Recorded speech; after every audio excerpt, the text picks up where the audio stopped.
कुल शब्द 800, गति 80 शब्द प्रति मिनट। डिक्टेशन स्टार्ट होगी 5 सेकंड बाद। स्टार्ट। अध्यक्ष महोदय, मैं आपको एक और बात बतलाना चाहती हूँ और वह यह है कि कृषि विभाग को योजना आयोग ने बहुत गलत रास्ते में बैठा दिया है। विराम। उन लोगों के पास लड़ने के लिए दम नहीं है और देश में खाद्यान्न का उत्पादन बढ़ाने के लिए जो योजनाएं चाहिए और उनके लिए जो धनराशि चाहिए वे उनको पूरी तरह संस्वीकृत नहीं करा पाते हैं। विराम। कृषि विभाग तो जमीन की तरह आधार होता है और उसी पर देश के लिए पर्याप्त अन्न पैदा करने का महान भार है। विराम। इसलिए यह बहुत आवश्यक है कि अधिक अन्न उपजाने के मार्ग में जो भी आवश्यक कदम यह विभाग उठाना चाहे उसमें किसी तरह की रुकावट न हो। बहुत सी हड़तालें हो सकती हैं, मजदूर काम से बरी हो सकते हैं, लेकिन किसी भी हालत में वे खाने से बरी नहीं हो सकते। अब हम देखते हैं कि मिलों और कारखानों में हड़तालें हो जाती हैं, छुट्टी हो जाती है, तो आम काम के दिनों की अपेक्षा लोग उन दिनों ज़्यादा खाना खाते हैं, ज़्यादा दावतें करते हैं। आज यह हमारे लिए यह सर्वाधिक महत्व का विषय है कि हमारा अन्न का उत्पादन उस गति से बढ़े ताकि हम अपनी खपत से अधिक उत्पादन कर उसका निर्यात कर सकें। विराम। सरकार तथा इस मंत्रालय के लिए यह एक बड़ा सिरदर्द पैदा कर रही है। हर एक विभाग में बड़े बड़े अधिकारी बैठे हैं और हजारों रुपए के बड़े बड़े वेतन ले रहे हैं, लेकिन मुझे दुख के साथ कहना पड़ता है कि उनका दिमाग कार्यालय की मिसिलों और कागजों में लगा रहता है। इस विभाग का काम बहुत ही महत्वपूर्ण है। प्राकृतिक कोप के कारण जो समय समय पर हमारी फसलों को नुकसान होता है, इससे भी अपनी फसलों की रक्षा करने के लिए आवश्यक कदम उठाना इसके जिम्मे है। आज मेरे पास लखनऊ से कुछ लोग आए थे और वे लोग बोल रहे थे कि यहाँ दिल्ली में इस अवसर पर ठंडी हवा चल रही है और आप यहाँ दरवाजे बंद करके बैठे हैं या आराम से लेटे हैं, लेकिन हमारी तो जान खतरे में है। विराम। वहाँ ओले गिर रहे हैं और हमारी गेहूं की फसल खतरे में है।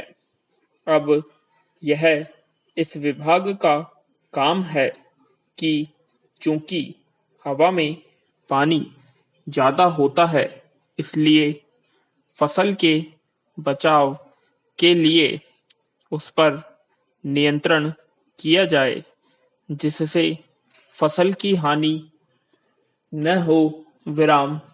अध्यक्ष महोदय, जिस भावना से मैंने यह बिल पेश किया है उसको विरोधी पक्ष के लगभग सभी सदस्यों ने एक मत से महसूस किया है कि देश में बेकारी की जो समस्या है वह एक भयंकर समस्या है और उसके कारण हमारे देश का विकास, चाहे वह सामाजिक हो, आर्थिक हो या सांस्कृतिक, रुका हुआ है और ऐसी स्थिति में हम आगे बढ़ नहीं सकते हैं। इसी प्रकार से इस परिस्थिति का निर्माण हम पिछले 54 वर्षों से देख रहे हैं विराम। मंत्री महोदय ने यहाँ पर अभी कहा कि राष्ट्रपति इस काम को नहीं कर सकते हैं क्योंकि वह उनके अधिकार के बाहर है। आप राज्यों में राज्यपाल शासन स्थापित करते हैं जब यह देखते हैं कि किसी राज्य में वहाँ की व्यवस्था, वहाँ का विकास ठीक नहीं हो रहा है। जब किसी राज्य में गड़बड़ी फैल रही हो, विकास का काम समाप्त हो गया हो और जिम्मेदारी से लोग काम न करते हों, तो वहाँ पर राज्यपाल शासन स्थापित किया जाता है। ऐसे बहुत से उदाहरण हमारे देश में मौजूद हैं। उसी प्रकार से हमारे राष्ट्रपति हैं और अगर देश में इस तरह की स्थिति वर्षों तक चले तो कोई कारण नहीं है आपात के रूप में राष्ट्रपति इस देश की सुरक्षा के लिए, इस देश की उन्नति के लिए जिम्मेदारी अपने हाथ में न ले सकें। हमारे भाइयों ने बहुत से उदाहरण दिए हैं कि राज्यों में संयुक्त सरकारें नहीं चलीं, लेकिन उसके पीछे राजनीतिक हथकंडे थे विराम। अगर कोई राजनीतिक पार्टी जिम्मेदारी से काम नहीं करती तो विधान में यह स्पष्ट है कि राष्ट्रपति शासन अपने हाथ में लें विराम।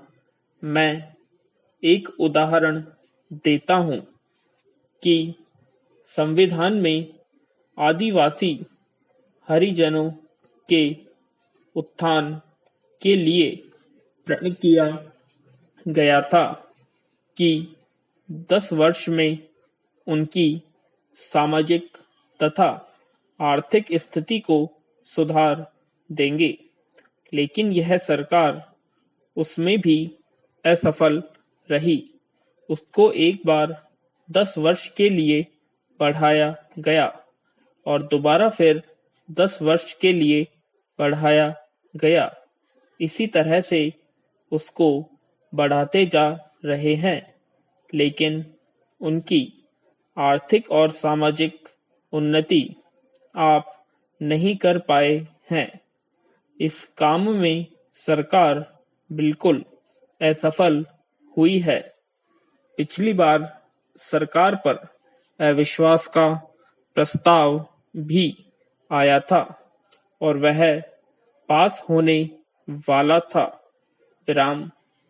इसलिए मेरा कहना है कि हमारे देश में यह जो बेकारी की समस्या है वह एक बहुत ही भयंकर समस्या है। विराम। तो कैसी लगी आपको डिक्टेशन कमेंट बॉक्स में कमेंट करें और अगर आप हमारे चैनल पर नए हैं सब्सक्राइब करें और लाइक और शेयर करना ना